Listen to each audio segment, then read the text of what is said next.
All right. Well, very good. Thank you, everyone. This is the, let's see, this is the October 10th, 2022 meeting of the Yolo County Transportation District Board of Directors. Welcome, and this meeting is being held virtually. So anybody in the public will be having an opportunities to address us in a couple of ways. There will be an open public comment session at the beginning of the meeting, and then on items on our agenda, there will be opportunities for people to address us.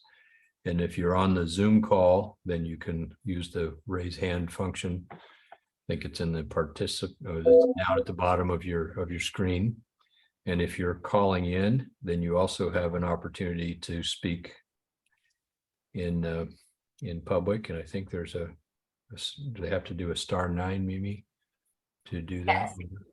*9 to speak to us in public. So let's go ahead and call the roll, and then we'll get into some of the other matters before us. Okay. Yolo County. Present. City of Davis. I'm here. City of West Sacramento is absent. City of Winters. Here. City of Woodland. Present. UC Davis. Here. And Caltrans. Good evening. Here. We have quorum.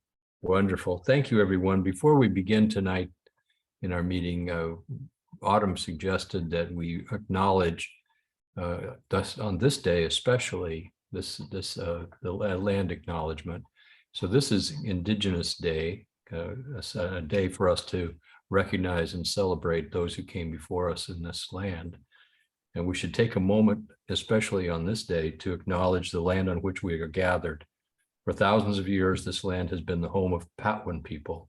Today, there are 3 federally recognized Patwin tribes: Kashil-Dehi, Band of Winton Nations of the Calusa Indian Community, Quetzal-Dehi, Band of Winton Indians, and the Yocha-Dehi Winton Nation. The Patwin people have remained committed to the stewardship of this land over many centuries. It has been cherished and protected as elders have instructed the young through generations.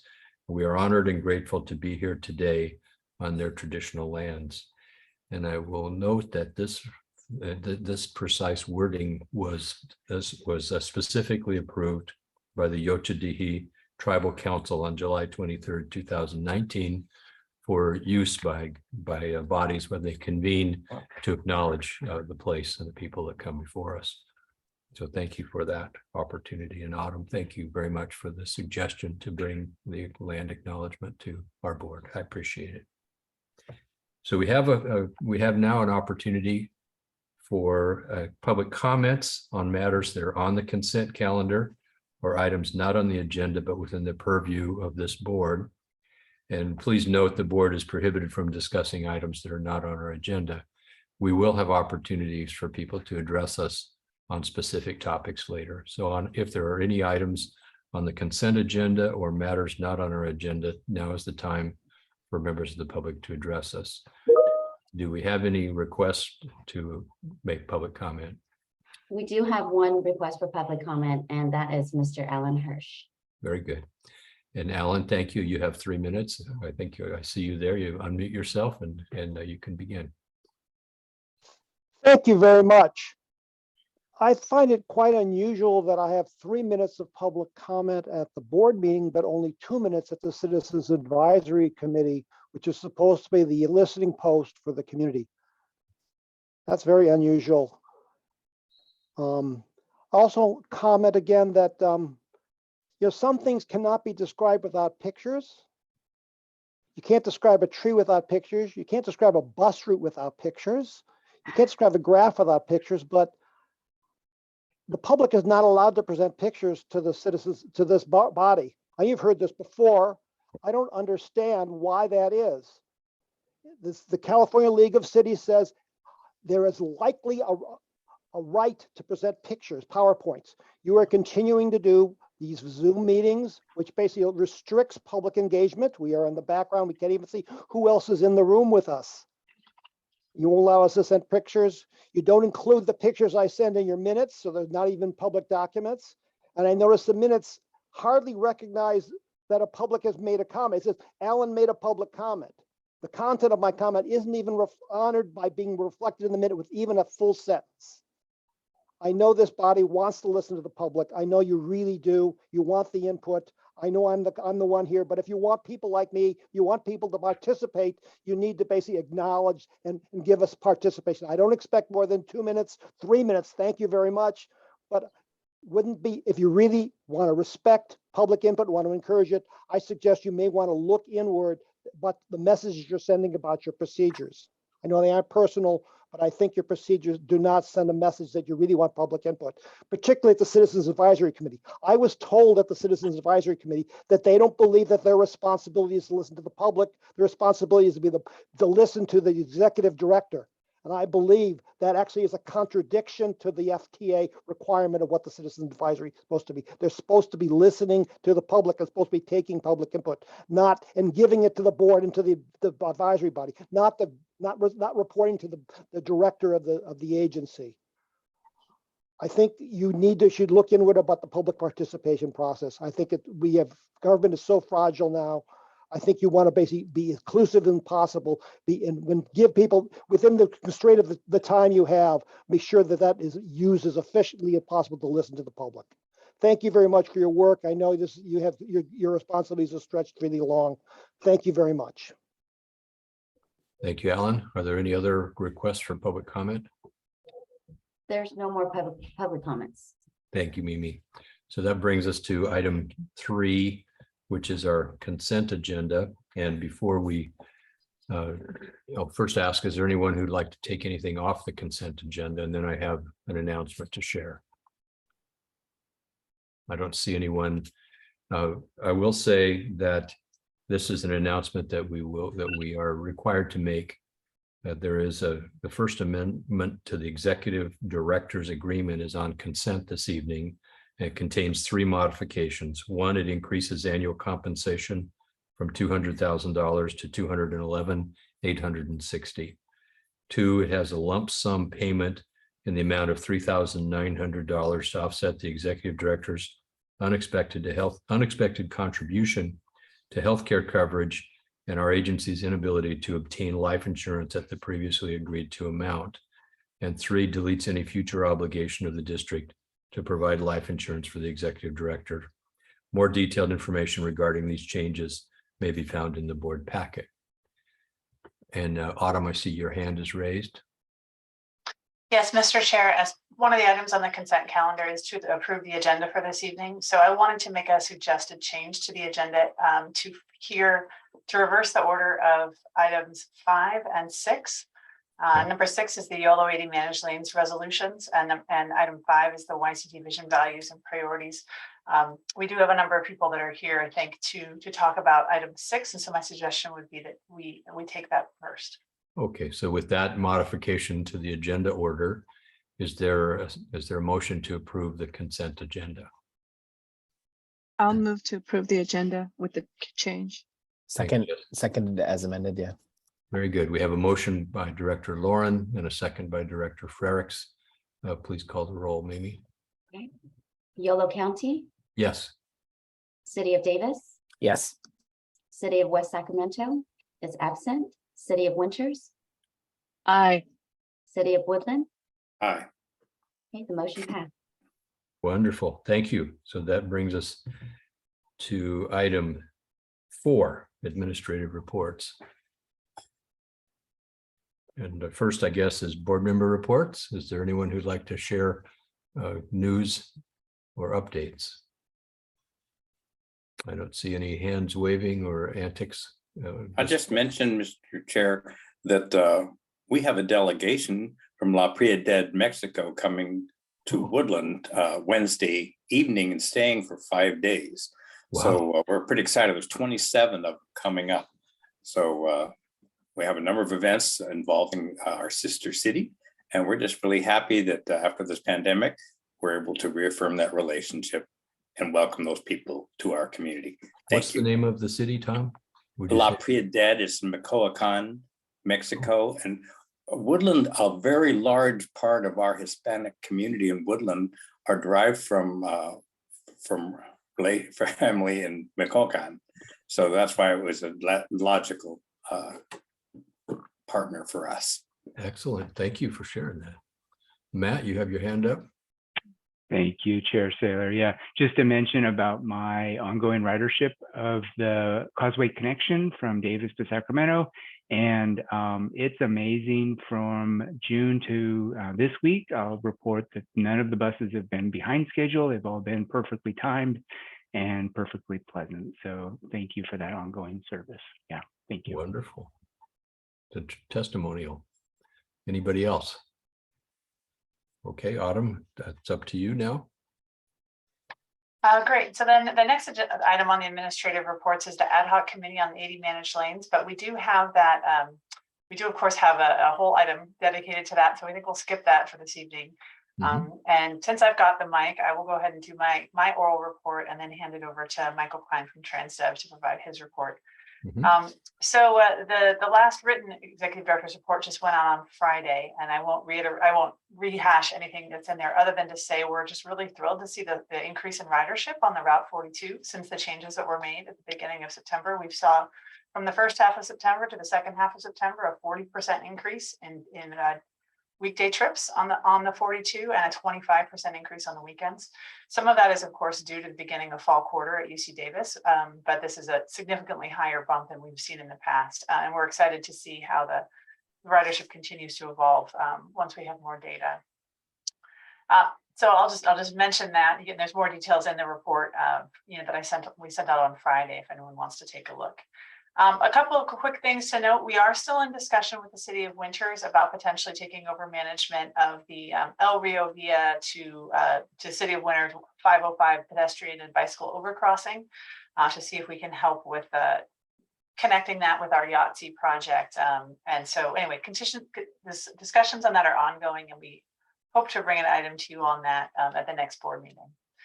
Also, we are in the midst of looking at service planning for Woodland, both for Woodland Micro Transit as well as changes to the 211 and 212, the two current local routes there, both to better align with the future microtransit service to make sure they're complementary, but also to reflect that the changes that we made to the Route 42 has also changed the timings of that has broken some of the connections with the 211 and 212 for people who are trying to transfer from the Woodland local to the 42s or vice versa.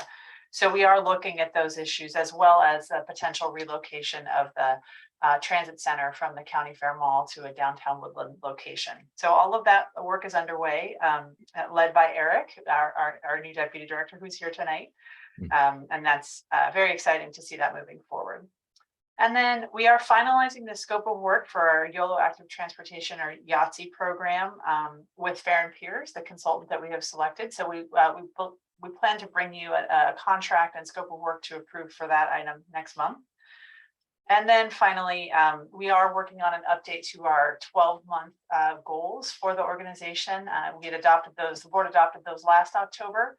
We brought you a 6-month report on how it was going in June, and then at our next meeting, you'll see an update to those goals for the next year, which really provides the foundation for our work plan. So those are a little bit of a highlight, a little bit of a preview of what you'll see coming in the weeks and months to come.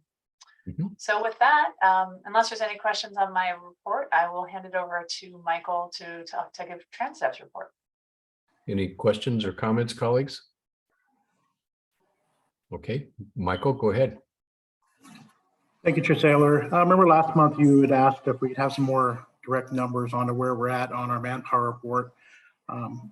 Glad to report that, give an idea, we have currently 53 operator bids with 62 total operators employed. 3 of those are on leave, 5 are trainees, and so we currently have 54 available. So we have 1 more than our actual bids. Come tomorrow, we'll have 1 additional. Come the following Monday, another one is graduating.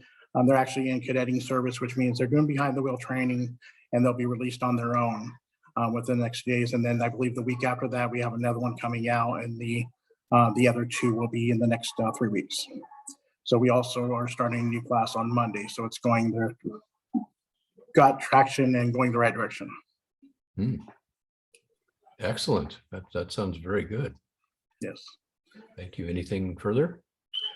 No, sir. Okay, any questions of Michael? Anybody? I don't see anybody. Okay, very good. Now we Thank you. have the CAC and TAC meeting minutes. Autumn, do you have anything further to share on that? Nothing further. We'll be mentioning some of their feedback in the upcoming agenda items. Okay, and then anything on long range calendar? I think yeah, thank you for pulling it up, Mimi. I think we've talked about most of what's there. But you can just take a look, and if there's any questions, feel free to follow up with me afterwards. Very good. Okay, so ambitious few months ahead of us. Indeed. Thank you. All right, that brings, is there any public comment on any of the reports we've just heard? I don't see any, so we'll move. No public comments. Very good. So we'll move now to item 6, the Yolo 80 managed lane resolution. Two resolutions on the MOU and on the funding application. Autumn, go ahead. Very good. Thank you, Mr. Chair. So just a quick outline. I'm going to give a fair amount of presentation tonight, and also this slide deck will be available on the YCTD website for those who, it was not posted with the packet, but it will be available after the meeting. So go ahead to the outline slide, Mimi. So just to share some context, so I'll start with a project overview and kind of a reminder of kind of what it is we're talking about, and then how we got here. So the YCTD board goals and vision for the project that we articulated earlier this year. And then we'll talk about some of the areas we've been negotiating and discussing with Caltrans, and then finally finish with the staff recommendation before we go to questions and discussion. The screen is not showing the slideshow, but rather the entire presentation. I wonder if there's if you can modify that, or if it's okay if it can't, but there you go. Perfect. Thank you. Great. And I will just note too that Kirk Trost is here with us this evening as well, and he's not going to be presenting, our attorney on this project, but he is here with us, and perhaps Mimi, you could promote him to a panelist, and that way if there are any questions that the board has for him, yeah, he's available as well. And I also want to appreciate Greg Wong for being here from Caltrans District 3 tonight. And of course, Greg is here to answer your questions as well. Okay, so let's go to the next slide. So a reminder, the project area we're talking about is 80 and a segment of 50, for basically from the county line to the county line, and in fact, a little bit over the county lines in both Solano and Sacramento County. So it's the entire length of 80 as it spans Yolo County, and then that segment of Highway 50 after it forks in West Sacramento. Next slide. So the project components that are under development as part of this project are one, restriping to add an additional managed lane on the inside shoulder. So we don't actually have to widen any of the structures to accomplish this. There is a very wide shoulder. So essentially what this would be doing is eliminating that shoulder and some of the oleander that exists along it, utilizing the existing footprint.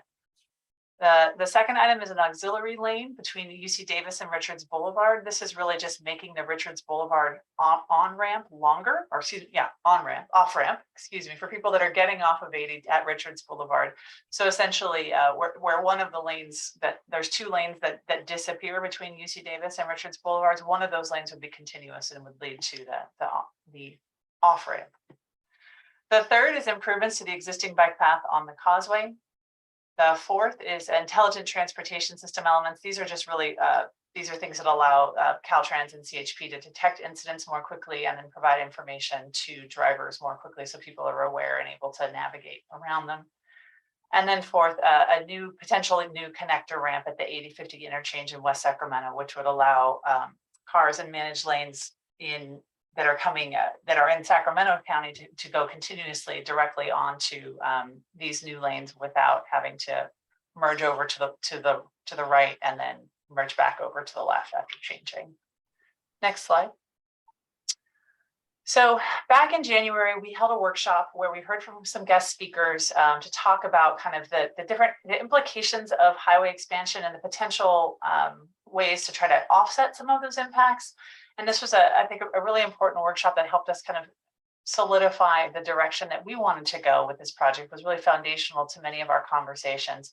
So we heard from Jamie Volker and Amy Lee at UC Davis about the fact that highway expansions lead to more vehicle miles traveled, over the long term, it's about a 1-to-1 effect. In other words, the more you expand the highway, the more vehicles you're going to get.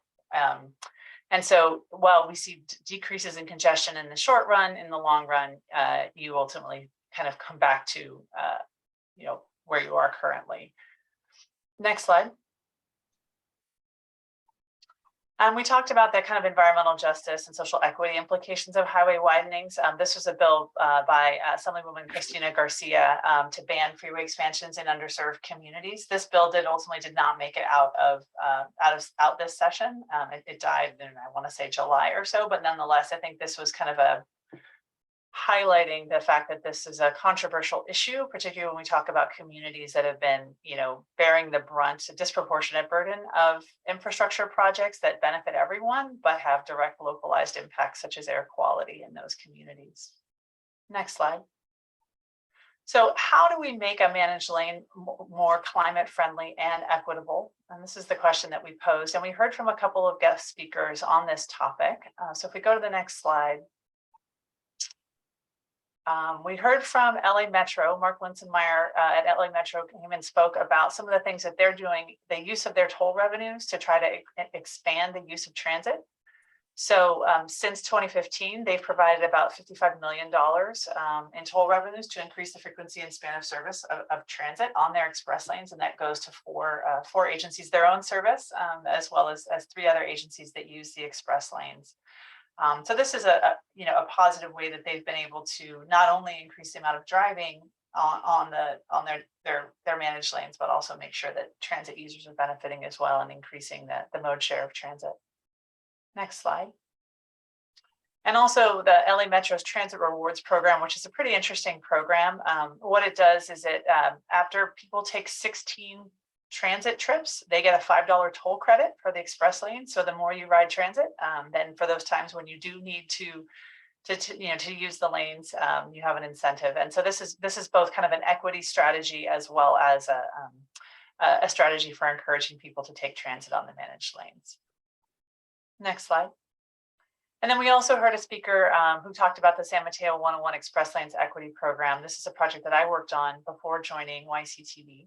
And this is they have actually already now opened the first segment of toll lanes on Highway 101 between San Francisco and San Jose. And the equity program that they've developed provides low-income people who live in their county with an annual $100 on their Clipper card, which is their equivalent of our Connect card. So it's an annual benefit that they receive, and it's a floor, not a ceiling. So as toll revenues go up, the idea is that benefit would go up. And then they also can receive a fast-track toll transponder with a value of $100. This is a one-time benefit, and it's meant to help people get over the hurdle of getting one of these transponders because there's an expensive deposit that you need otherwise. And so it's a way to make sure that low-income people who live adjacent to the lanes are actually able to utilize them if they choose. And then the program also promotes enrollment in some of their regional Clipper discount programs, which provide very significant discounts on transit for youth, seniors, and people who are low income. Next slide. So kind of based on some of the discussion that followed, the board adopted these goals. They were drafted in December and adopted in January. That talked about what we want to achieve with this project. So supporting achievement of state and regional climate goals by limiting VMT increases, increasing transit mode share. Talked about making it easier to ride your bike across the Causeway. Advancing transportation equity by minimizing the burdens of the project and maximizing the benefits of the project for low-income communities, as well as making sure we're thinking about the impacts to our local communities around cut-through traffic. And how do we make sure we're making it more tolerable to stay on 80 instead of cutting through neighborhoods, particularly in Davis and West Sacramento. Coordinating with our friends in Solano County, because we know that the bottleneck is right there on the border, and wanting to make sure we coordinate with them.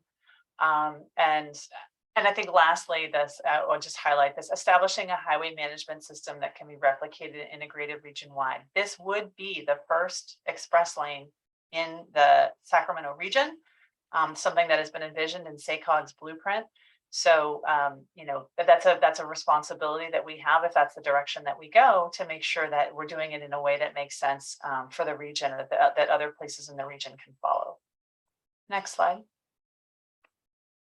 So these are some of the areas of negotiation with Caltrans. Since the board adopted these goals and this vision for the project, we have been meeting with Caltrans regularly for the last 10 months. And talking through a number of different issues, and just kind of quickly run through them, and then I'll expand on some of these in subsequent slides. So the first is our vision of the project, which is a tolled lane with a robust equity program and transit investments funded by toll revenues. I'm happy to say that in that MOU, which we'll get into next, does specifically call out that vision, while recognizing that you know, we cannot prejudge the environmental process and the environmental analysis process, but this is the agreed upon vision that we now share with Caltrans. We've also talked about wanting to have a memorandum of understanding between Caltrans and YCTD that, again, kind of reiterates what is our vision and what are our goals for the project, but also what is the relationship between the two agencies and how do we work together? Because frankly, neither agency can deliver this project without the other, and that partnership is really critical. And so clarifying what that partnership looks like was a key priority for us. And I'm excited that is one of the staff recommendations tonight is your support for the draft MOU that is before you. Third area of negotiation was to revise the notice of preparation under CEQA, both to reflect this vision around tolling, as well as prioritizing climate, equity, and vehicle miles traveled, and reflecting the importance that those issues have for the purpose and need of the project. And then integrating some additional transit supportive elements into the project, like traffic signal priority and a mobility hub in West Sacramento into the scope, which we now have in there. And expanding the bicycle and pedestrian improvements in the scope. And I'll pause on this one for just a moment, because we're not going to talk much more about bicycle and pedestrian improvements, but just to say that the original vision for this project, of course, was a dedicated separate new bike path across the Yolo bypass. That is not part of what we have negotiated here. What we decided to focus on instead was how do we make the existing bike path more safe, more user-friendly, and more pleasant experience. And so those are some of the improvements that we have here. There are other outstanding areas of negotiation. So, you know, we're not done. This project is by no means done. We have plenty of work ahead of us. But I think this is, I'm excited at the start that we've made, and I'll just mention a few of the other things that, you know, we've noted we were very interested in the idea of studying conversion of a general purpose lane to a toll lane. That's something that is currently not adopted Caltrans policy, and it has not yet been done anywhere in the state.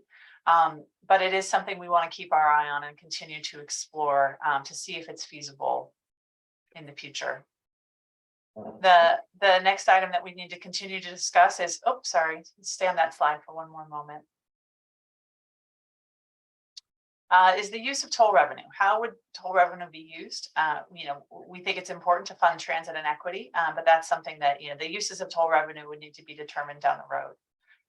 Kind of hand in hand with that is the establishment of a tolling authority and governance structure for the project to, you know, understand who's managing this thing, who's making decisions about kind of how much the tolls are, what the hours of operations are, how the funding would be used. These are all key considerations. What technology are we asking people to use, et cetera. So those are all issues that we will have to determine. And then how do we fully fund and construct the project? And that's an outstanding issue, although a big leap forward with the other staff recommendation tonight, which we'll get into in a moment. Next slide. So just to explore a little bit on this memorandum of understanding that's before you tonight. So it does articulate our vision of this being a tolled managed lane with a robust equity program and transit investments funded by toll revenues.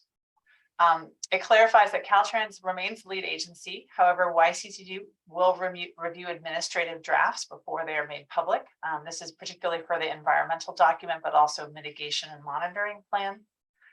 Caltrans will approve the final project scope, budget, and funding summary, and YCTD has the right to approve. We will jointly pursue funding, and cooperative agreements will govern the expenditures of funds received. And this includes the $84 million infra grant that we have currently. We will be developing a cooperative agreement that explicitly lays out how those funds will be expended. And then it establishes a commitment to ongoing coordination between YCT and Caltrans at senior leadership levels. Next slide. So the revised notice of preparation, it does now have a project description that includes tolling. It talks about transportation equity, climate change, and VMT. It does include the transit supportive elements we talked about.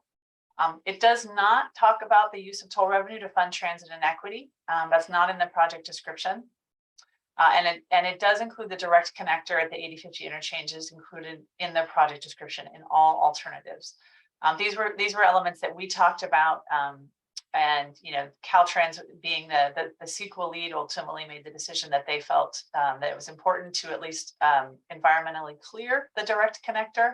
Whether or not we fund it and build it is a separate decision, but environmentally clearing it is a priority for them. And it gives us the option of doing that down the road at such time that Caltrans and YCTD determine that it makes sense to do so.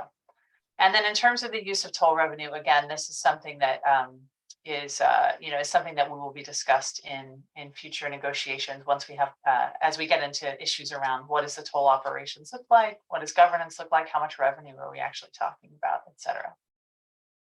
Next slide. Okay, a little bit about the cost of the project. So the current project cost, and this includes the direct connector, the flyover lanes in West Sacramento, is currently estimated at $387 million. There's a phase one project cost, and I'll tell you a bit more about what that means, of $207 million. And this is really, we'll talk more about what that phase one is. We currently have $8 million from SACOG, that was the plan, which is the funding that's being basically used for planning an environmental document that's happening currently. And then we have the $84 million infra grant to YCTD. We now have, I'm excited to say, the opportunity to apply for SB1 trade corridor enhancement programs with support from Caltrans headquarters. This is really in recognition of the change in scope that we've now agreed upon as through the last 10 months. Headquarters is now supportive of this project getting money from the TCEP program and is recommending that the CCC provide that award, which is great. So that would be up to $103 million. That's the ask. And then we're hopeful that through SACOG future funding rounds, we would need an additional $10 million that would fund phase one. And that, of course, that still leaves a pretty large gap for the total project cost. But we also have the option of potentially bonding against future toll revenue now that we are talking about a toll lane, if that were an option. So it's something that is a potential for later phases of the project. Next slide. I will not go into all of the details of this slide. This is both a detailed funding plan for the TCEP application, and it also talks about the differences, what's in our phase one versus the full project build out. So the top, there's kind of two large boxes. So the top, if you look, it says phase total project estimate with direct connectors. That is the total project. The cost there you see adds up to $387 million. The lower half of the screen is what we're calling our TCEP or phase one, which is the construction of managed lanes from Richards Boulevard to the 8050 split in West Sacramento with no direct connector. And it is as well, this does include the mobility hub in West Sacramento, the bicycle ped improvements on the Causeway, and it does include the auxiliary lane in Davis, between UC Davis and Richards Boulevard. And so this just shows you the cost associated with that. And what's highlighted in yellow is that $10 million that if we were to receive the TCEP application, that additional $10 million is what we think we would need in order to build this phase one. And we think it's reasonable, and we're hopeful that we'd be able to get that through the next one or two SACOG funding rounds. Next slide. Okay, project schedule. And I do see that there's some hands up. I'm just going to try to get through this, and hopefully then we can go through two questions. But Mr. Chair, feel free to interrupt if you disagree. But we're close. Sounds good. Sounds good. Okay, all right, we're almost there. So this is just a high level look at the project schedule. currently, we're off on the left here. The grant application for the Trade Corridor Enhancement Program is due in December. And then we would find out in June whether or not we are awarded that grant. In the meantime, the draft environmental document will be released by Caltrans in April. And then the final environmental document would be approved in December of 2023. So a lot of things happening in the next year, both on the funding piece. And then I didn't put it in here, but the SACOG funding round is also happening in early 2023 as well. And then, assuming that we actually get that funding and we're able to fully fund the project, design would be complete approximately in 2024, and we'd be able to start construction in 2025. Next slide. So staff recommendation before you tonight is to adopt 2 resolutions related to the project. The first is authorizing me to sign the Memorandum of Understanding with Caltrans regarding our roles and responsibilities and vision for the project.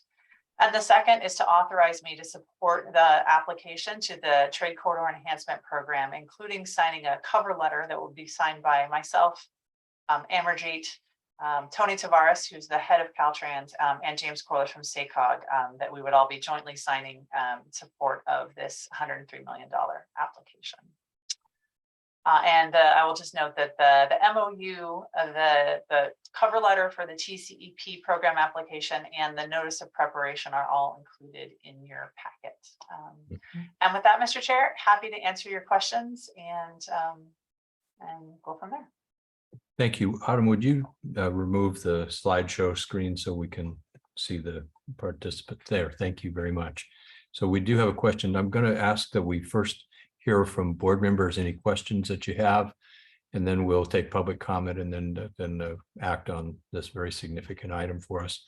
I just want to make one additional point. The Transportation Committee of the Sacramento Area Council of Governments had a recommendation last week at our meeting to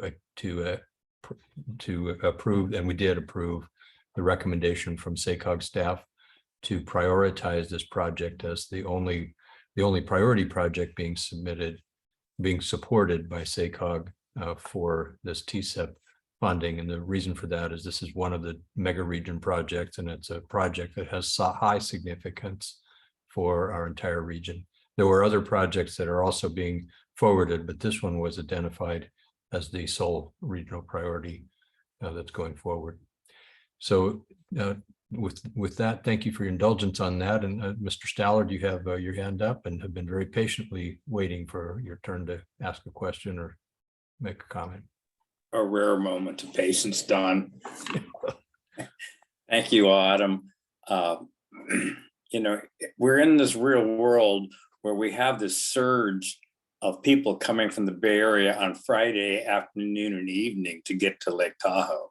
It's been going on for years, and they're all using GPS systems like Waze, or at least lots are. And when 80 seizes up, they're on to 113 over to 5 to try to get around it. 5 only has 2 lanes, as you know.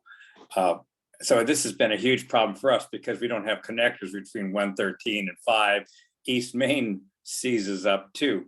Now, obviously, we'd love it if everybody took the bus instead or took the train instead, but these are families in many cases. They're going to second homes. Some people may not be sympathetic to that, but it's a reality. Are we considering that issue at all in this process? Well, which issue are you? Pardon me, Don?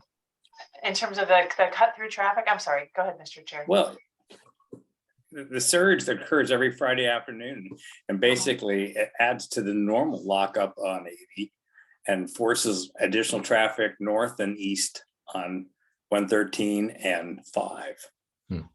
Yeah, so thank you for clarifying. Yes, absolutely. I think that what we'll see with this corridor is in some corridors, we only do lanes are only actively managed during commute hours, weekday mornings and weekday afternoons. But I think that this is a very different corridor in that sense. And that, it's not just Friday evenings. It's Saturday afternoons, it's Sunday afternoons. It's, so we have, I think as part of our lane management, we have to look at weekends and we have to look at, looking at some kind of innovative approaches when we think about what's considered a carpool and who's going for free. In LA County, the LA Metro is doing some looking at actually in some places where they have a similar problem with like large numbers of people going on vacation, looking at actually carpools being free only if you have 5 or more people during certain hours, for example. And that if you have 3 or 4 people, you're actually still paying a toll, a smaller toll, but nonetheless, in recognition of the fact that we do have very high vehicle occupancy in some of these kind of long distance, trips that are passing through. So I think these are all issues that we absolutely have to look at. Otherwise, it would be really unfortunate to spend all this money and have a situation that's still failing on Friday evenings. And I also think it's part of the reason that we have to look at not just one toll lane, but explore the idea of converting one of the general purpose lanes to a toll lane, because we know that when things seize up, when the lanes that are tolled, you actually get more vehicles moving through at that time. And so if you have 2 lanes instead of 1 that are moving, then you can, that's twice as many cars that are not desperately getting off on 113 and County Road 102, trying to look for other options. So I think those are some of the ways that at least I'm thinking about it. I just hope it will be recalled that there are impacts beyond 80 itself. Certainly 113 and 5 is in the mix because people are using these apps that will send them where the traffic is lighter. Thank you. Yeah, we probably have a couple other examples around the region of those impacts as well. 128, for example, I know has some similar impacts, and I know. How about Mace Boulevard? I've heard of that being a problem. Okay, very good. Any other questions from board members? Okay, are there any members of the public who'd like to address us on this topic? We do have one public comment from Mr. Hirsch, promoting him to panelist as we speak. Okay, very good. Alan, you have 3 minutes, please. I think, there he is. Okay, yes, Alan, you have 3 minutes, please. Hi, thank you very much. You probably don't know what I'm put in. I'm blacked out for about 10 seconds when the transfer thing. So if I miss things at the very end of the beginning of comments. If you look at the revised notice of preparation, there are 3 paragraphs describing the project background, and only in the very, very last sentence is there an acknowledgement that there's congestion during the recreation on weekends and holidays. Tom called out that being one of the causing things, and somehow this is almost a footnote here. We're talking about reducing congestion at rush hour periods, but really the problem is the recreational time. That's what's driving these things. And we have families going up there, which means your HOV lanes, they're already HOV lanes. Putting in HOV lanes does not change the capacity, does not basically encourage behavior change. Well, the point of HOV lanes was to encourage carpooling. You already have people carpooling with families up there. This is a very tough project. This tests us and our ability to basically morally decide what's the future of our planet. Caltrans, in its 2050 plan, calls for planning for a 3.5-foot sea level rise. That's going to be in the Causeway. That's going to be in the Causeway. We already have tides in the Causeway. We're going to get flooding there very significantly. It may affect the flooding of Davis. This is climate change. This is a crisis. You don't even call out climate change as a primary issue in your, you say environmental stewardship. If we have a climate crisis, if this is really important, then this should be called up explicitly in your vision, and it should be the number 1 thing on this thing. I'm sorry, getting to Sacramento another 15 minutes earlier compared to climate change, losing summer days, wildfires, there's just no comparison. There's no commiserate. I know this is tough. I know people want a magical solution, and you suggest on the staff memo that basically we're going to reduce congestion at rush hour and improve travel times. Autumn told you, we saw her last January, that basically we know we're going to get 100%, 10% more capacity is 10% more people driving. You're going to congest it up. You're not going to get a solution. You're going to get a 5 or 8 year solution. A couple of our board members are going to be dead. I may be dead in 8 years. But my daughter and our grandchildren are going to live on. This is a tough one. You need to basically do the right thing, not what's the popular thing. You guys are going to be out of office by the time the climate change happens, before the 3.5 feet. You need to act now. I know this is hard. I know people don't want a magical solution to widen freeways. It's just not going to happen. So I'm pleading with you. I'm pleading you for the future of the planet. I'm pleading with you for our children and our grandchildren. Don't widen the freeway. Anything that basically adds capacity moves us in the wrong direction. Anything. Please don't do this thing. Toll lanes won't solve the problem. Giving the San Mateo project that Autumn South, they gave money to the Coors 5 or 8%. That does not mitigate the problem of climate change. It does not address the climate inequalities for the other 80% of the middle class and working class of the people. You can't buy yourself out of this thing unless the toll money is used for carbon offsets. This is no game. You can't widen this freeway. Thank you for listening. I know this is tough, but you need to do the right thing. Okay, thank you, Alan. All right, so that brings it back. I have a question that the topic, there were a number of topics that are still on the drawing board for discussion. One of them is the creation of a tolling authority. And of course, the tolling authority can determine how any revenues generated by one or more tolling lanes or managed lanes would be expended, whether it's as our speaker has suggested, for carbon offsets or for equity investments in the surrounding neighborhoods. The tolling authority would be where those kinds of decisions would be made, or in recovery of some portion of the capital investment or maintenance of the facility itself. So a lot of different things that could be done with that. I would like to suggest that we have that topic come back to us in the near term for discussion about how we might approach the governance, or Autumn, if not tonight, but at another point, not too distant future, you might suggest to the board ways of approaching that topic with our regional partners and Caltrans. That would be, I think that might be useful. And I'd say, Tom, that your comments about one of the purposes that the current facilities serve inadequately, as we know, that's one of the purposes that it serves. It also serves as a freight movement. It serves as a transit artery in our region, and it does serve also for vehicles where they're occupied by a single driver for much of the work world, from people going from the Sacramento area region to the Bay Area, or going simply from Sacramento to Woodland or Davis for work, or other points to the west. So I think it's a multi-purpose facility, and I think the advantage I see in this project is that it allows us to work hard to make sure that transit's needs are served in the lanes that we're talking about. Allows us to regulate the flow and the speed in a variety of ways that we can manage once we've got the intelligent transit system installed. So I think we've got a lot of opportunities here with this facility used in a more efficient, well-managed manner that will allow us to address concerns that we've got and concerns that our public at large is experiencing. So I want to thank Caltrans for the hard work that they've invested, Greg in particular, in getting us to the point of agreement on so many of these topics. We still have work to do together, but I think we're setting a framework for progress and success with this project.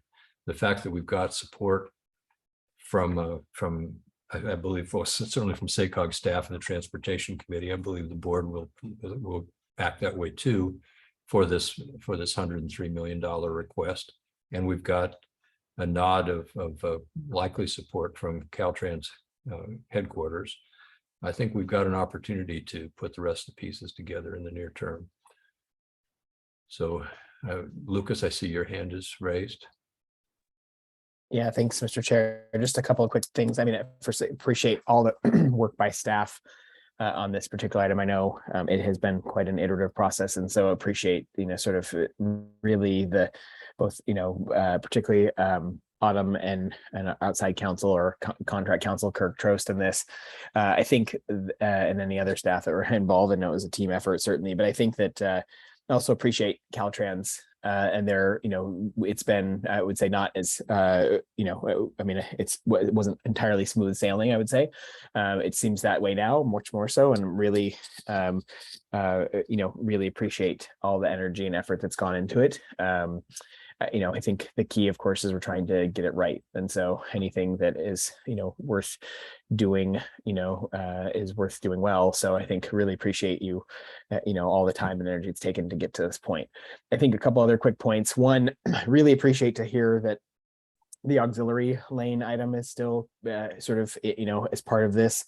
That we know very well that there are a lot of highway users from 113, especially, but frankly from Woodland as well, all length of 113 and Davis, that are trying to access, a smooth, easier sort of transition between 113 and 80.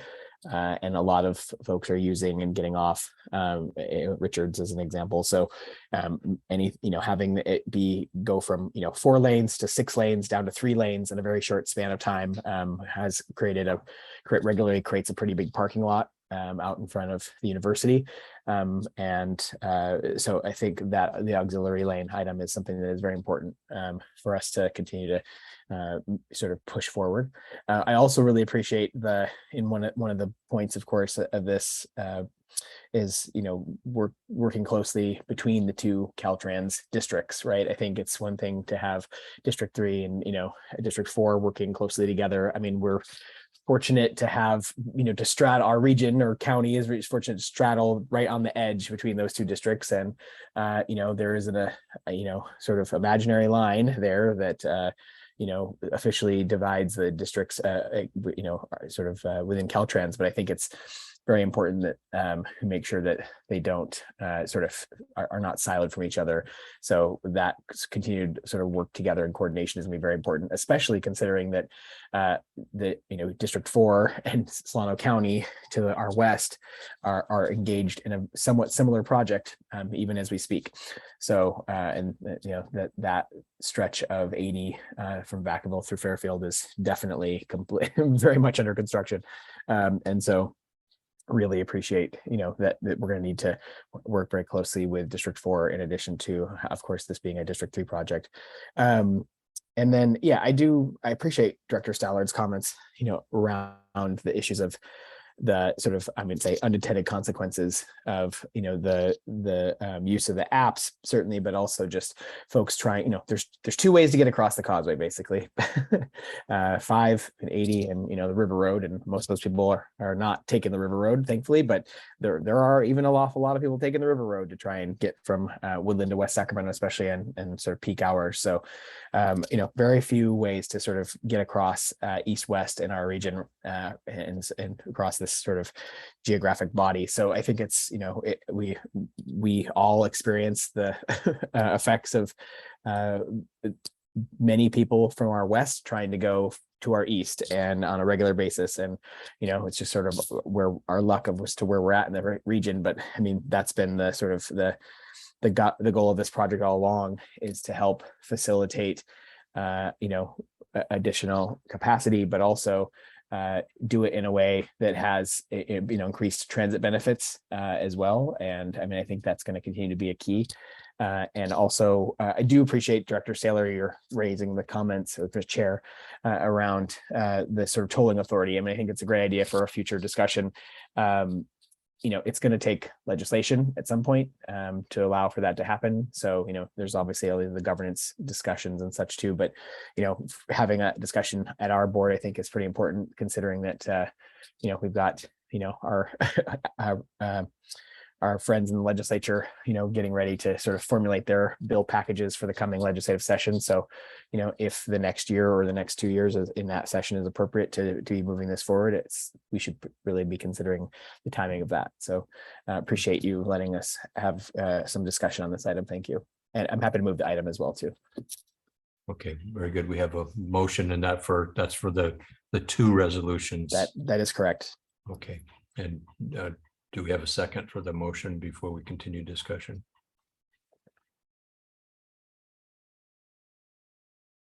Tom, I don't know if you're, I noticed Jessie had her hand up. Did she get her question answered? I don't know if did you want to ask a question before seconding the motion, or did you? We have a motion on the floor. Is there a second? I wasn't seconding the motion. I just wanted to make a comment, but Matt actually had his hand up first. All right, we have a motion. I was going to ask for a second and continue the discussion. Is there a second for the motion? And then we continue the discussion. I will second. Thank you. Thank you very much. And Matt, did you have a comment or question? I'll be real brief and thank you for Director Lauren for that.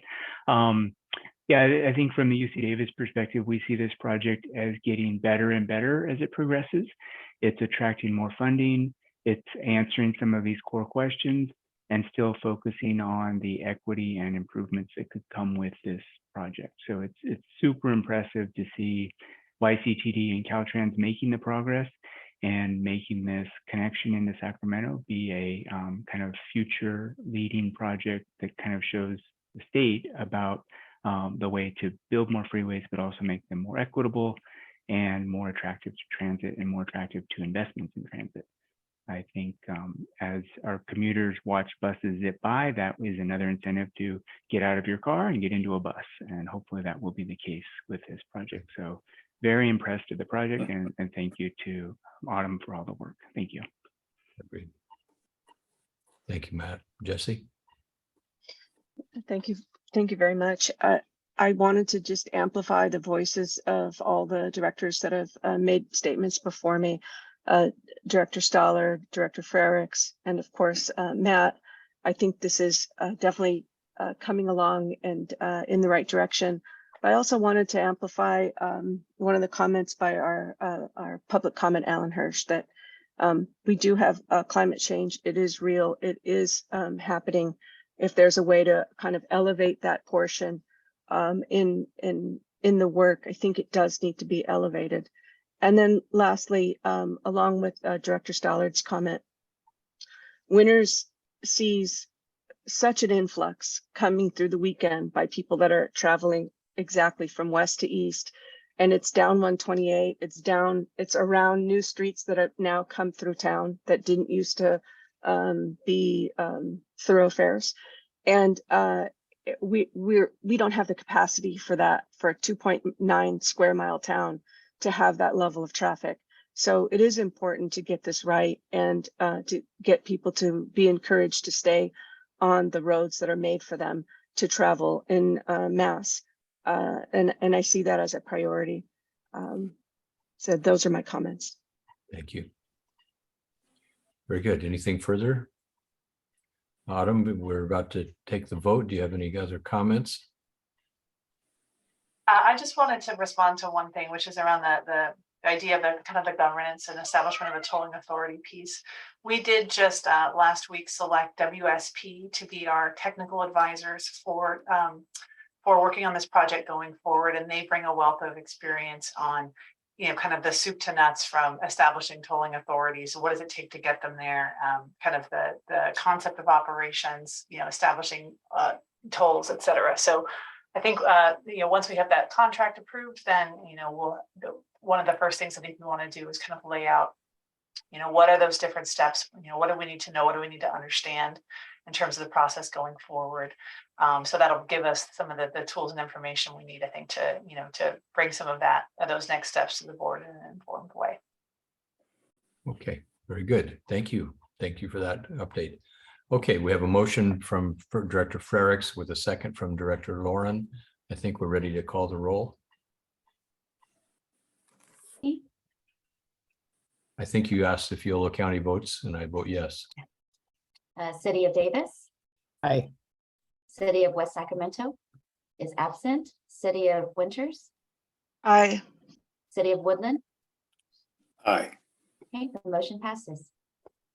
So Autumn, this was a tremendous amount of work on your part for many, many months, and Greg, you too. So, and also Director Ledesma and Dulcich, myself, working with all of you. It's been a good slog, and this is a good product for us at this point. More work to do, but this is very good progress. So thank you all. And that brings us, and Kirk, there you are. I see you're still there, and this must be pretty good if we don't have to ask the lawyer any questions. So they're very good. Thank you for all your work, Kirk. So now we'll come to item 5, which is a hallmark of our work together. And I wish that Director Ledesma was with us for this, because he's been a champion for this work that we do together. But we'll have to work in his memory tonight, I guess. All right, thank you, Mr. Chair. Yeah, so very, very pleased to be bringing this. And of course, before all of these breakthroughs on the 80 project, I thought this was going to be the big topic of conversation tonight, but here we are. So we are here to talk about our vision, our statement of vision, values, and priorities. And this is really a kind of a first step towards strategic planning. So by way of context, we currently do not have a strategic plan or long-range plan for YCTD, at least not one that I've ever seen. But we do have a vision, values, and priorities, which was adopted in January 2020. We do have a much broader mandate under our authorizing legislation, AB 2420, which was passed in 1996. And we have been moving toward that broader mandate for several years, as the discussion we just talked about illustrates. But we don't really have anything articulated about what it is that we're trying to do with projects like the Yolo 80 managed lanes and like our Yolo active transportation corridors. And so as well, questions came up about our long-term financial sustainability as part of our budget process. We are relying on one-time recovery funds to make ourselves whole at the moment. And so as we kind of think about the convergence of these threads, it seemed to make sense to us that we need to start looking at a 10-year strategic plan that really focuses on where do we want to be? How do we want to, think about our broader mandate? And then what are the implications of where we want to go? Then how do we sort of work backwards to understand what do we need to do to get there, both in terms of policy, in terms of projects, and of course, in terms of financial sustainability. So we're going to recommend that as part of this year's work plan, which will be coming to you next month, that we prepare a 10-year strategic plan. And this is really just a first conversation that's really meant to help inform that thinking. Next slide.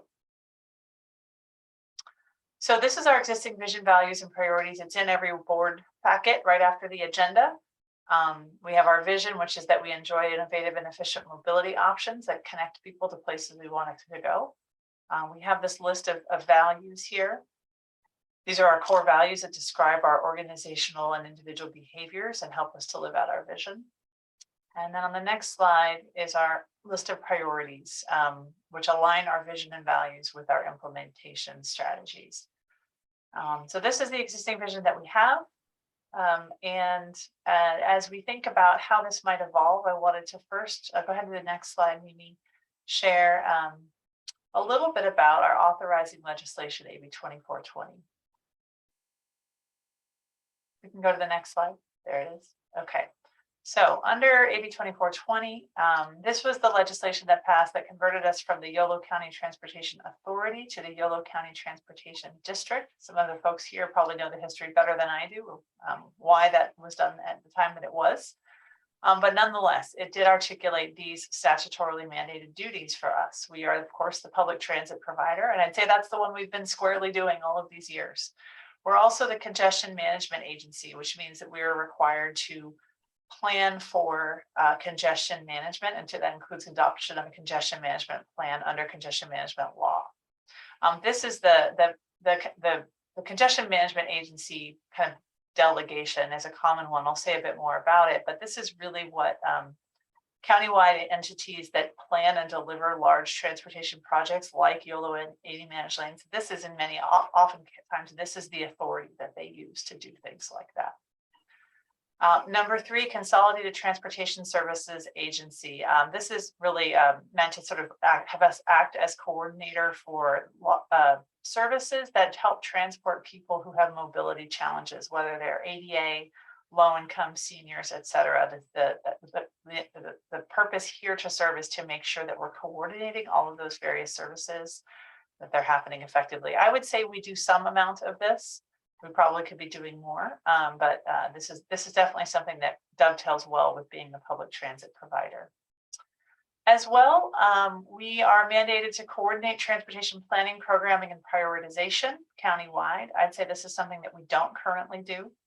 And we are also mandated to coordinate state and federal funding applications for transportation projects as appropriate. And this is also something that we don't currently do. Next slide. We also, there are things that AB 2420 says that we may do at the discretion of the board of directors. And these include advocating for transportation system interests, funding projects and priorities. This one was really interesting to me. I was really struck when I went to Cap for the first time this year, which I know most of you all were there as well. But when I saw my colleagues from Placer County and Sacramento County that had their own special day of Cap meetings where they were coordinating all of the transportation priorities for their county and having their own meetings to talk about those priorities, I thought, this is something the Yolo County doesn't do at all. And maybe that's something that we ought to be doing. How are we leveraging Cap to really make sure we're getting, Yolo County's needs met as part of that? And that's just one example, but I think it's a good one because it's one we all participate in. Another optional duty is to plan for funding transportation projects within its jurisdiction. Again, this kind of goes in hand with congestion management planning, sort of saying what are the transportation projects of regional significance? How much do they cost? What do they need to do? And how do we figure out how to get them built? Another optional duty is become the federal designated recipient for Yolo County. This is just a thing about whether or not funds could flow directly to us rather than through Caltrans and SACOG. And then fourth, and not last but not least, impose a transportation sales tax measure with voter approval. And this is, essentially to become a self-help county that has a local source of revenue that we're able to, match to help bring in big dollars from the state and federal who require matching funds. Obviously not a very big and daunting proposition, but nonetheless, one that we are authorized to do. Next slide.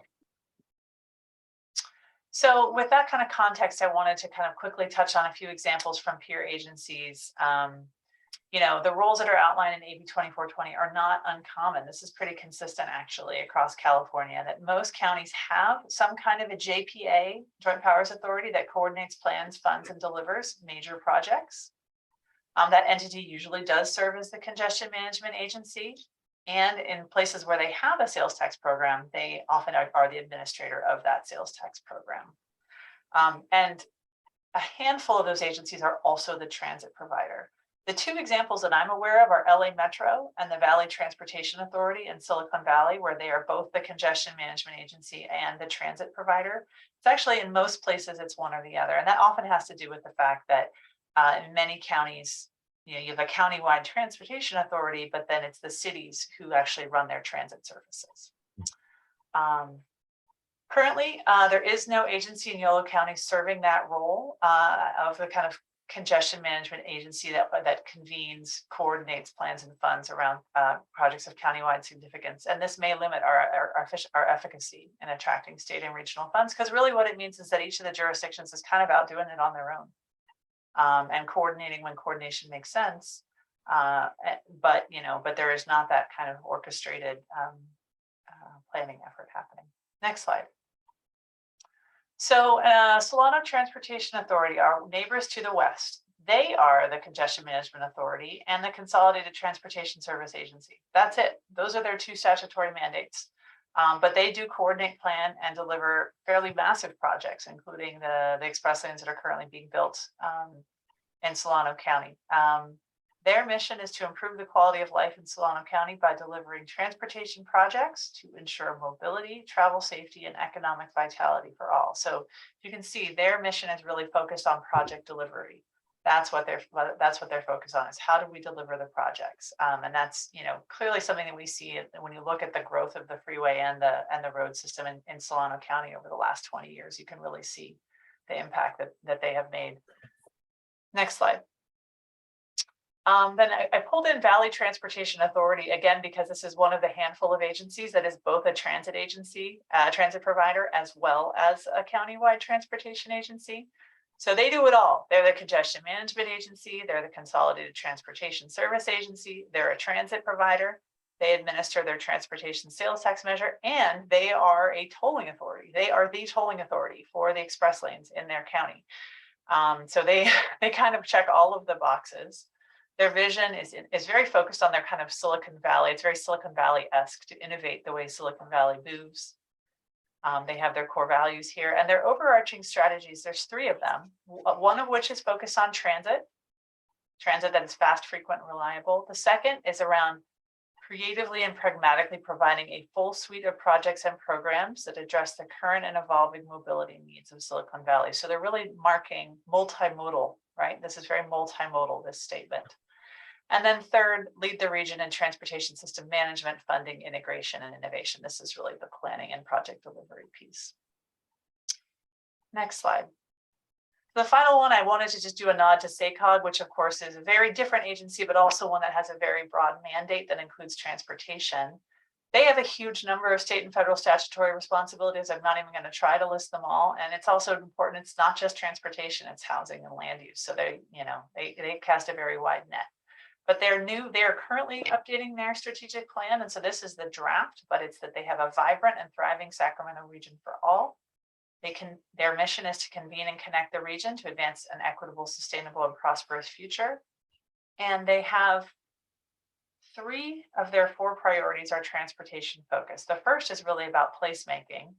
The second is around fostering the next generation of mobility, modernizing the way we pay for transportation infrastructure. Again, that's kind of that project delivery piece, and building and maintaining a safe, equitable, and resilient transportation system. So,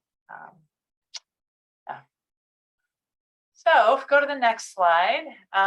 We did get some input from the TAC and the CAC.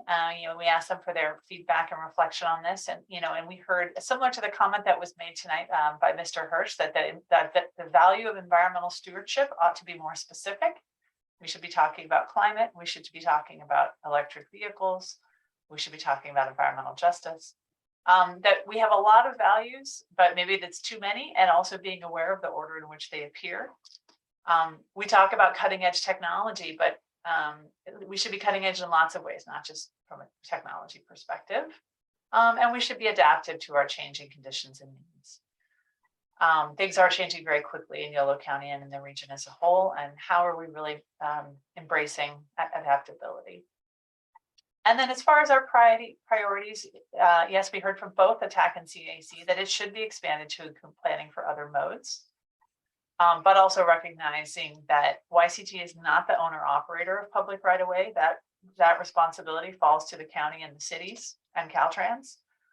So we are not the ones who are actually managing those facilities, but we are planning, and we can help deliver those projects and make sure they're operated properly. Transit should remain a central priority.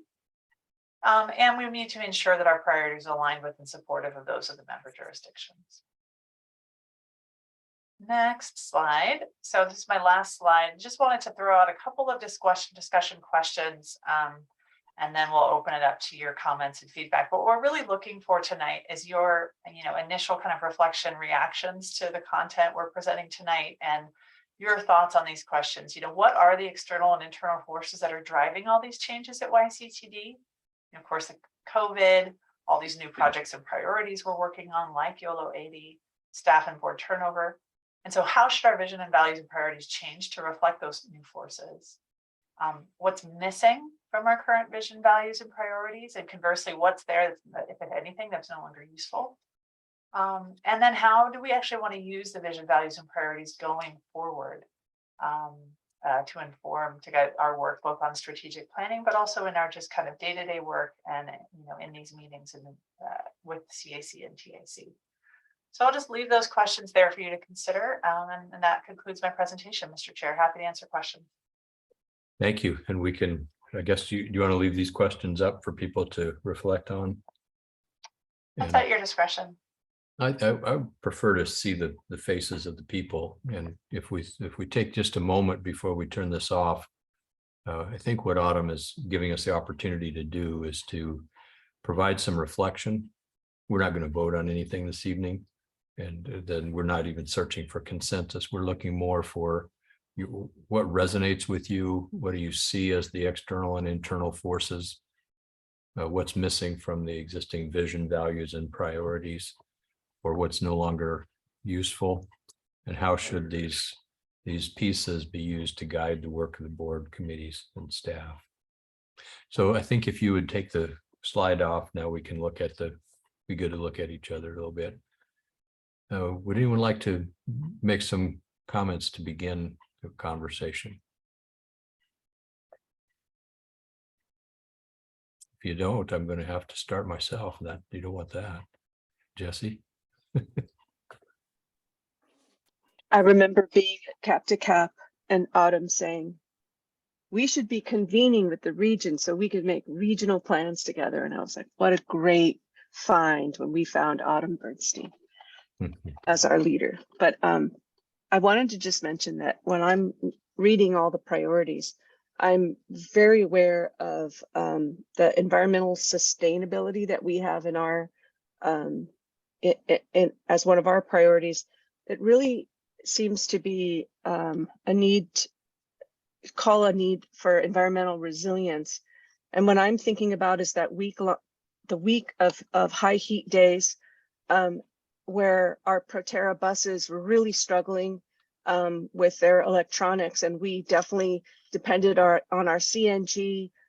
We had to have redundancies in our system that would work even if our priority was electric. Our CNG is what saved the day. So we needed the resilience in our planning more than we needed the just the direction of sustainability. So to me, the resilience is more important in our planning. I'll start it with that. I was drawn also to the phrasing around in our existing documents around environmentally sustainable operations. I remember when we did that, our intention was to be addressing climate resilience, but that's a pretty confining concept, the way it's currently worded. I think that we are truly looking at all the work we do to not just have our own operations be efficient and environmentally sustainable, but our mission, our purpose itself is a contribution to climate resilience. Transit itself, transportation mobility, active transportation opportunities, all of our footprint is in climate resilience and response to climate change. So I think we know that at a level, and I think we can articulate it more profoundly more robustly than we have.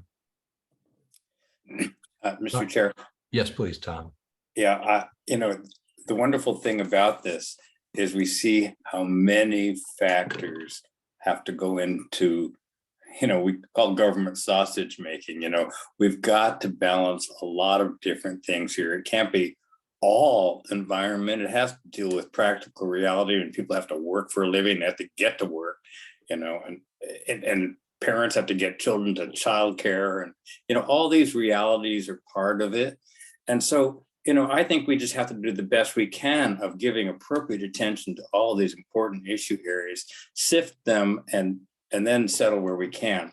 I might just mention, I'm the longest serving guy at SACOG, and I've watched it a lot. And we got to the discussion of land use because we thought, why are we doing transportation planning without regard to land use? You really have to know what the patterns on the land are or going to be to effectively create your transportation corridors and develop land appropriately adjacent there too. So that's why SACOG has moved so aggressively into that area and encouraged transit-oriented development, which is very sensible. Thinking about our own county, our jurisdictions are pretty, we're pretty selfish about our own land use decisions. We really don't talk to one another much about those decisions, and that may be fine. But I think probably it's something even for us to consider is what are our transportation corridors in this area? When we talk about a Class A bike lane between Woodland and Davis, that's a great regional project. Everybody will benefit, and I don't think there will be any opposition. But other issues may be a little more sensitive as we have to confront the necessity of perhaps giving up a prerogative in favor of a better outcome for everybody. So I see, I'm very encouraged by the whole direction this transportation district is going, and I'm pretty excited. I think I think the point-to-point transit is going to be more user-friendly and may get more people around and really address their human needs. So anyway, that's just a few general comments to throw in the mix. I'm pretty happy with the briefing, Autumn. I think you've really hit the major points. So not much to add. You know, one of the thoughts in it was either the CAC or the TAC was align our the YCTD's efforts should be aligned with the member jurisdictions priorities. And I would like to take that a step farther and have the phrasing be, if we include phrasing along these lines, that the jurisdiction, that we will work with the jurisdictions to arrive at shared and aligned priorities. Because it may be that on some issues, YCTD would be the leader of those issues, would be the convener, would be the synthesizer, not necessarily putting their finger up in the wind and, you know, see which way the jurisdictions want to go. That on some issues is perfectly reasonable, but on others, we want to be more of an actor, I think. I like the word convener, Don, you know. Yeah, and that's consistent with our work at SACOG, where we've talked about that as one of our roles. Mr. Dulcich, do you have anything you'd like to say? Chair Saylor, yes, thank you. I do. I think that same theme of convener, there might be an opportunity for the district that's worth exploring. I think many of the cities in Yolo County have these common themes that are things people agree on. It's less of the disagrees and it's more of the we agree. And it's things like ag land preservation, downtown redevelopment, affordable housing, new housing supply. And maybe that's a role of the district is to aggregate those ideas, bring them together and help celebrate. These are the things we agree on. How do we make it happen? And how does the district play a role in that? That would be an interesting theme to consider. Maybe it's a forum every other year or staff to staff or elected officials, but thinking of it that way would be another opportunity for the district. Very good. Lucas, do you have something you'd like to add? Yeah, I think a few things. I mean, I think I do appreciate the input from the TAC and CAC on this item. And I think, you know, there were some, I think, pretty good questions that were asked, especially as it relates to issues around, you know, sort of the list of values and, you know, sort of, you know, do they, you know, the way that they're listed is that and sort of some sort of hierarchical ranking of importance. And, you know, I think the answer is no, but I also would just say that, you know, it doesn't look awesome to have equity and social justice be the last item listed, you know, when we supposedly think it's a really high, you know, value. So I think that, you know, if you want to put them like, you know, alphabetically, whatever, how it is, I'm not quite sure how they are, you know, sort of, I don't recall any of our discussions being collaboration is our top value, followed by efficiency, followed by transparency, you know, sort of in any kind of ranked order. But so I think there needs to be some sort of at least visual adjustment there to at a minimum. I do think that the you know, I guess I would ask Director Lauren, I appreciated her comments about the sort of the issues around resilience. I think that is very important. I don't think it's a substitute or a replacement of environmental stewardship, though. Like and I thought I heard, you know, her comments around environmental resilience should maybe be in lieu of environmental stewardship, or, you know, and I think that they're different items. So I definitely, I think with her comments around, especially around like the heat, you know, sort of the heat wave and the issues that we were experiencing, I think are exactly correct. But I think that that environmental resilience is a bit different than environmental stewardship. So anyway, just wanted to sort of, you know, ask for a little bit of clarification potentially, or if that's going to be an additional item that's added to the mix. Curious about that. And yeah, thanks very much for the opportunity to make some comments. Jesse, you wanted I was environmental sustainability was the one that I was responding to. That sustainability and resilience are different. That stewardship wasn't what I was talking about, but I do value stewardship, and I do think that is our responsibility. The resilience portion just to me seems like a verb, like it's an action, you know, that calls to mind that we're working towards resilience, no matter how hot or no matter how, dry, Yeah, that we're working on it. That was what was behind my comment. Thank you.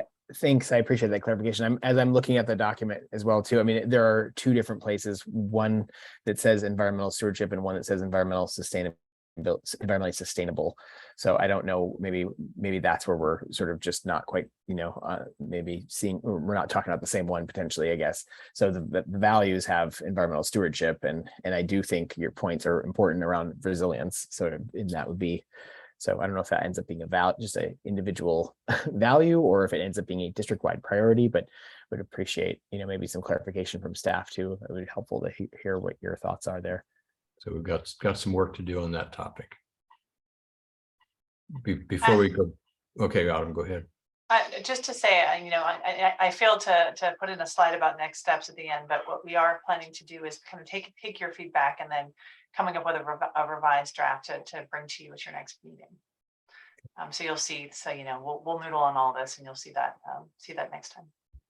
Greg, I'd appreciate it if you have any comments, if you'd share them. I frankly, I don't think we can have too many values.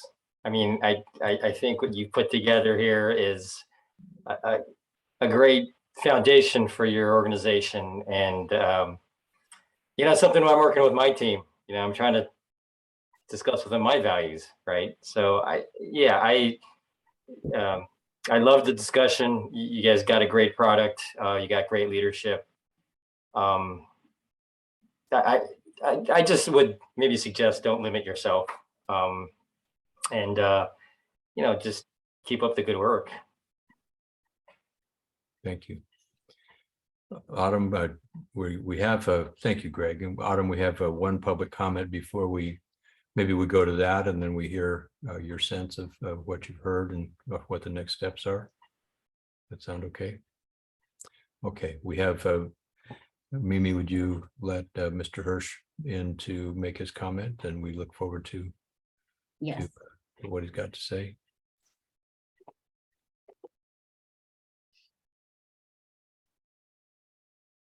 Alan, can you hear me? We haven't said a word since you. Thank you very much. Thank you very much. I appreciate it. Thank you for your courtesy, Don. And we'll time you for Autumn slides are amazing. 3 minutes, okay? Thank you very much. I'll watch my watch here. Autumn slides are amazing. I really appreciate them. She really narrows it down. Could you send them out ahead of the meeting? Any possibility, even if they'll miss the tag, send them out Monday morning or something, so the public can see them in advance, because we have to make ad hoc comments. Thank you so much. I appreciate Jesse's raising up climate change as an important value. Thank you for that. That's really important. And I want to distinguish between what's strategic and what's kind of tactical. Resilience may be tactical. We need to address the tactical, but the strategic stuff is climate change, I think. And also, with part of resilience is our democracy is under attack. We need to make sure that our processes are resilient and can address public participation. And I'm concerned that basically we don't measure public participation in our values here. We may want to add that. And again, I made a number of suggestions at the CAC meeting that didn't make it into the CAC minutes. That's a disappointment. I'm sure you'll go back and review that, but this is a good start. And the other comment is culture eats strategy for lunch. If you have a bad culture, if you don't be inclusive and you take lots of input, it will eat your strategy. You'll be eaten alive. And Autumn, I think, is doing a great job in that regard. I think we're well thinking, but I think talking about the internal culture of the organization, I think is also important. Thank you very much. Thank you, Ellen. Very good. Board members, any further comment before we let Autumn wrap up this section of our meeting? Okay, Autumn, where do you take this from here? Yeah, well, I really appreciate hearing all the feedback, and some things that I'm taking away from this. I appreciated the in-depth kind of nuanced conversation about environmental sustainability, as well as environmental resilience, and that we need both. And we definitely felt that during that heat wave for sure. It was challenging, and I also really appreciated the comment that it's not just about what kind of buses that we're operating, like just operating more buses and having more people on the bus is an important environmental benefit that we can provide. And so thinking more broadly and having people on bikes and having people on scooters and having people carpooling, these are all environmental values we can provide. So thinking about that more expansively. I thought it was really interesting to, that Tom brought up the idea of kind of talking about land use and some of these other more sensitive issues, and the idea of us kind of working, with our member jurisdictions and, following their lead, and sometimes and other times asking more difficult questions, where maybe we're more leading. And, I was, as you were talking about that, I was just reflecting on the way that this work has been going down with the Yolo 80 managed lanes, where, where we are checking in with the city managers and talking, and the public works directors, and talking about what we're doing there. But it is very much YCTD that's in the driver's seat on that, right? And making sure that they're, that they know what we're doing and are comfortable with what we're doing. And so it's just interesting to think about that dance. And I appreciate that nuance and want to spend some more time thinking about that. And this convener role, finding common ground, and the idea of a biannual event or something, that's pretty cool. So I just appreciate all of the expansive thinking. You guys are even more expansive than I thought you would be. And so I just appreciate that. And looking forward to, the next iteration. Thank you. And I really appreciated that you started with the statutory authority, because this is a unique agency. It was unique at its inception, and the language that gives us a scope and responsibility and authority, it goes far beyond what YCTD has pursued over the past decades. And we're starting to move into some of the areas that the founders initially anticipated would be wise to have an agency ready to do. And so to be able to take a look at VTA and Solano Transportation Authority, and to reflect on how others have pursued those missions, I couldn't be more excited about the future of this agency and the work that we can do here on the big projects, on the big ideas, and on making sure that we tend to our operations as well. So I think we're really on a wonderful trajectory. So thanks. And we couldn't have said that a couple of years ago. We were wondering where we'd be. So good job, all. Okay. Don, also, we're going to see some changes on this board in a very few months. So I think this whole discussion is very timely. I don't even know that it needs to be concluded until our new colleagues join us. But, Right. And those leaving us can feel so good about what they've helped make happen in recent years. I'm looking at you, Don. and Lucas, I hope you have a rebirth. Going from mayor to supervisor, you know what I mean? Yeah, we're hoping. We want to see you right back here on this board. Well, I think we've done our work for the day. Thanks, Tom, for those comments. And I think, Jesse, you want to have a conclusion? I do think when I'm looking at our values, I do see Yolo County residents enjoy innovative and efficient mobility options. That's kind of the most that we say about multimodal. I wouldn't mind if, I think it'd be a good idea to have a little bit stronger language about multimodal in there, because we've worked so hard over the last year and a half to 2 years on kind of driving the bus towards that. So I think that stronger language in that area could be used. Thank you for indulging me on that. Okay, very good. Okay, and with thank you for sharing, and with no further ado, we'll adjourn, and our next meeting is sometime in the future. I guess it's November 14th. See you all then. Thanks, everybody. Thank you. Have a great night, all. Thank you.